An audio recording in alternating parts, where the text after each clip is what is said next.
Hey, listen, I know you need to hear this, so we about to jump straight in on this one. So this one's tailored for get out of that toxic ass relationship.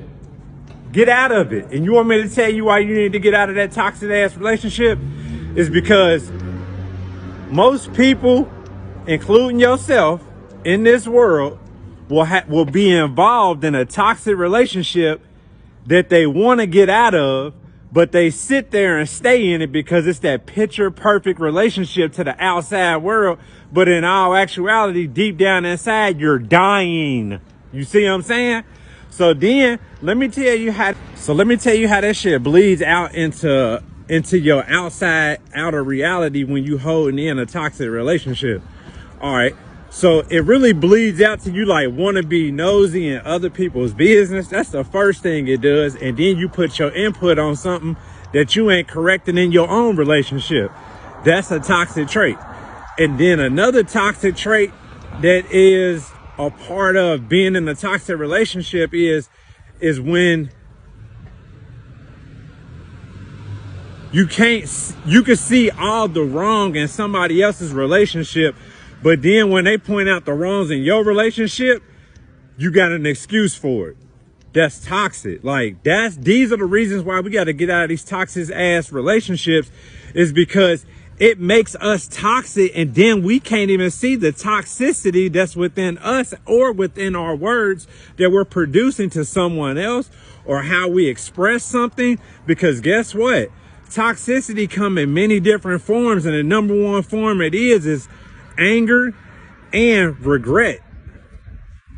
So listen, I hope this video helps some people, because you know what? It seems like it's always the closest ones to me is the ones who I can see this stuff in. And it's like, always remember this.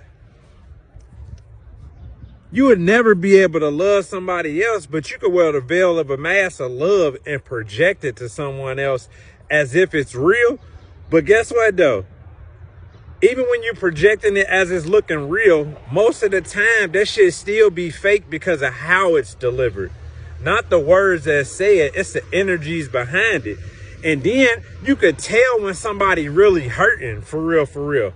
It's all about how they speak to you, how they treat you, and how they get together with others to make their self feel good on how they're treating you, to give their self validation. Like, listen, so remind yourself, toxic relationships is going to always fail you.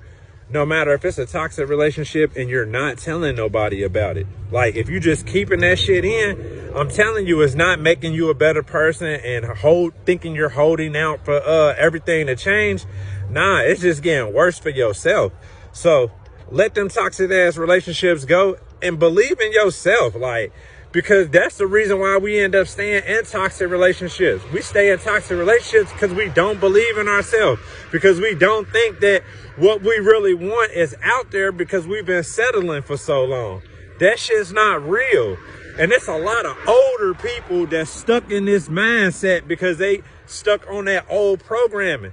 That's why y'all sitting up here miserable, because y'all staying in something that y'all know y'all was supposed to been done let go, but y'all still holding on to a thought that ain't there. If two people ain't thinking the same way, and only one person is wishful thinking and putting their faith in God to believe that it could come back, then guess what? It's never coming back. You already made the relationship with you and God, so go there. And I just seen 3:16 on the clock, so check that out. I love you all. In the Bible or the angel number.